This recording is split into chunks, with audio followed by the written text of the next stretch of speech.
Well, I can't say things are starting as planned. Had a lake all picked out. Bob and I hadn't been there since March or April. Got there, the ramp was just so covered in weeds, there's no way you could even get close putting the boat in. So I didn't want to go too far, but a quick jump over here. That's one nice thing about having a bunch of lakes close together. Just grab another one and go. It's going to get hot. I didn't want to waste a lot of time. Let's get started.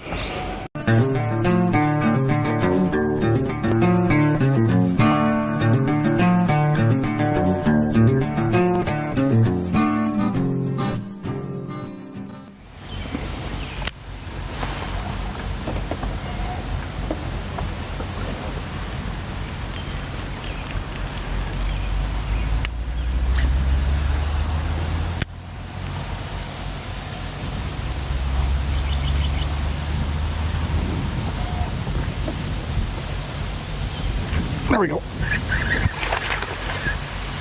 That's that. Nice little fish, huh? You like my worm, did you, Goody? Yeah. There we go. First one of the day.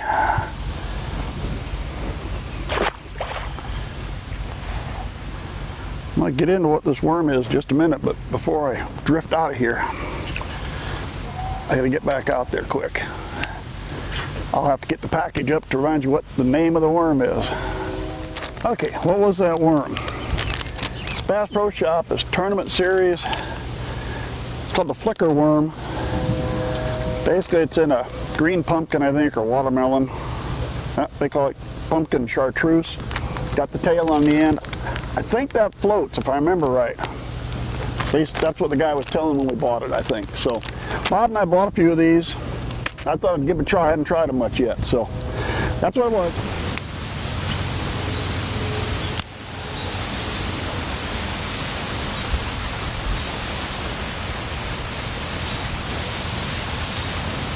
There we go. That was a decent fish. Beginning to wonder if I was going to get another one on the worm or not. Got the first one, then couldn't find another one.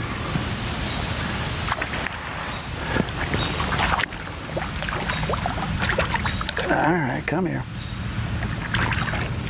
There we go. Alright. Decent fish. I might be getting a pound and a half to 2, maybe. Good strong pound and a half anyway.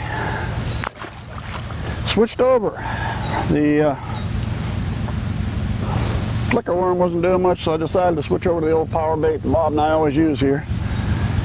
Fish number 2.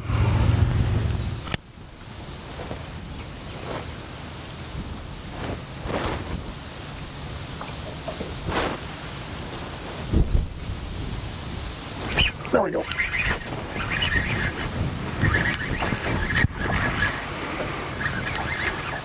Found one off the edge of those weeds. There we go.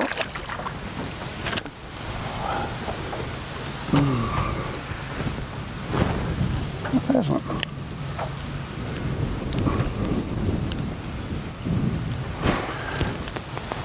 We're going to move out of the way here a ways. Wind drift us in. There we go. All right. Not as big as the other 2, but okay. We're going to make a change. We're going to go back up the other side of the lake now. Even though I've been picking up some with the worm, we're going to switch over to a chatterbait. And the main reason is I'm going to be going into the wind. I'll be fighting the wind a little bit. And I'm on the sunny side now instead of the shady side. So I think I'm going to have to get down a little deeper.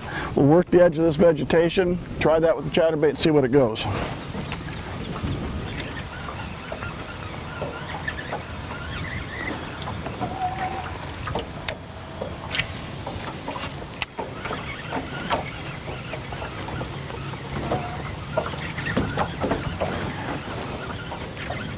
There we go, right close to the boat here.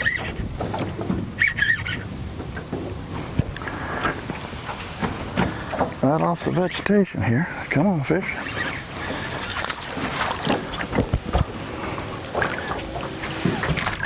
There we go. Now we're back a little better size again. I made one change. I started out, I had a blue-black trailer on here. Let me put him back in the water. Thank you, guys. Whew. Starting out with a blue-black trailer on here. That was a trailer I had on the last lake I was at, and that was pretty dingy water, so I liked fishing that blue-black. I thought, wait a minute, this lot is a lot clearer right here, so I went with more of your green pumpkin, something like that. That's kind of the colors I like to use with the clearer water like that. So, I don't know if that made a difference, but we'll take the fish. What I'm doing is I'm working right up the edge of this vegetation. I don't know how well it'll show up in camera or not, but there's real thick, heavy vegetation, and it's growing right up to the surface. Sometimes you can see it, sometimes it's just under the water. So what I'm doing, because I'm by myself, I can fish this way. I'm hugging this vegetation as close as I can, and then I can bring my chatterbait right back along the outside edge for hopefully some fish that are sitting just inside, waiting to ambush anything coming by. Now, if there was two in the boat, you can't do it. Well, you can, but you cut off the guy in the back of the boat and don't give you much room to fish. But when you're by yourself, this is the way you can do it. Bring that lure, keep it in real close, right in close to the cover, because that's going to be your best shot.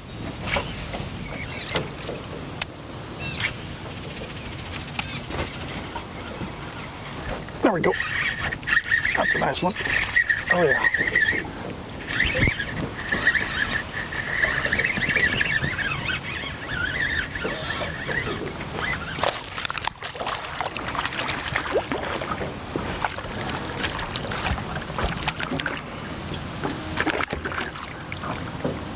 There we go. Ah, you weren't as good as the last one. You looked bigger when you were jumping and when I got you in my hand, but still all right. Nice fish, huh? Oh boy. I lost that one.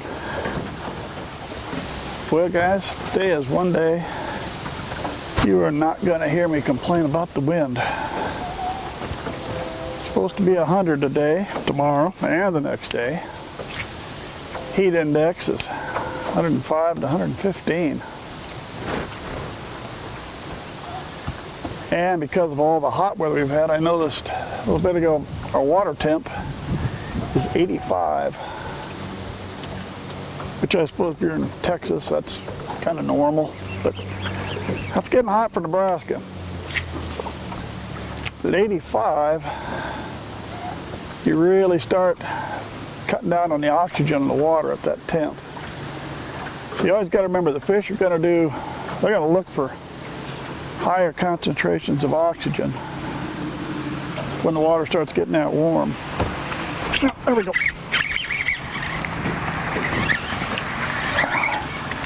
On the jig, get down here a little deeper next to the vegetation.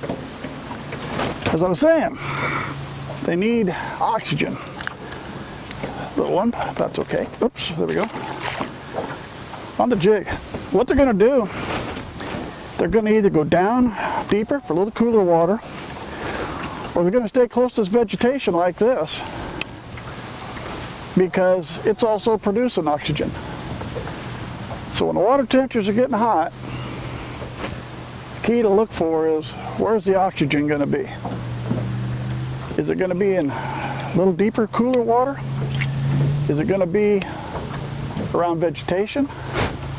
Oh, there's another one. And right now it's looking like it's vegetation. That's a better fish than the last one.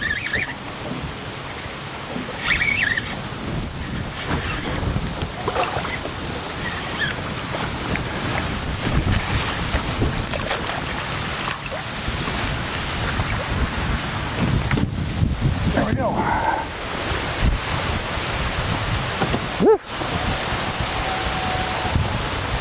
Another one with the jig. A little bit better fish. Maybe 1 3/4, 2 pounds, something like that. All right. Did we find a secret? Maybe. We'll see.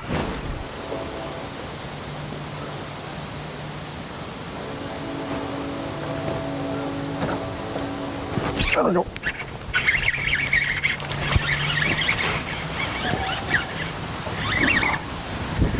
Oh, that's a good fish.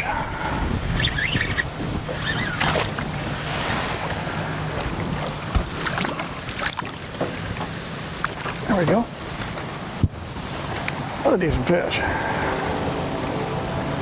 Still with the jig, still working the vegetation lines. There we go. All right, another pound and a half, maybe 2-pounder.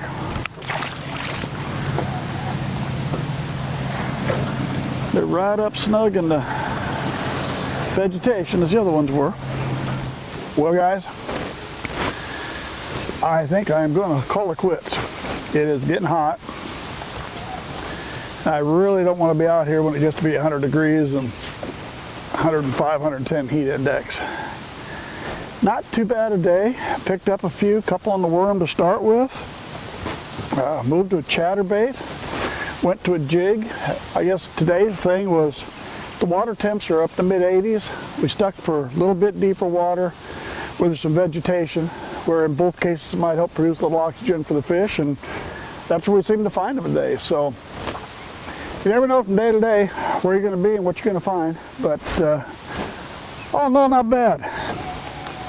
Anyway, next 3 days, 100 degrees and high heat indexes, I'm not going fishing, so we'll see what 3 or 4 days down the line brings, and hope a little bit cooler temps. It's getting a little bit too hot for me. Thanks for sticking with me. Subscribe to our channel if you would. Hope to see you again real soon.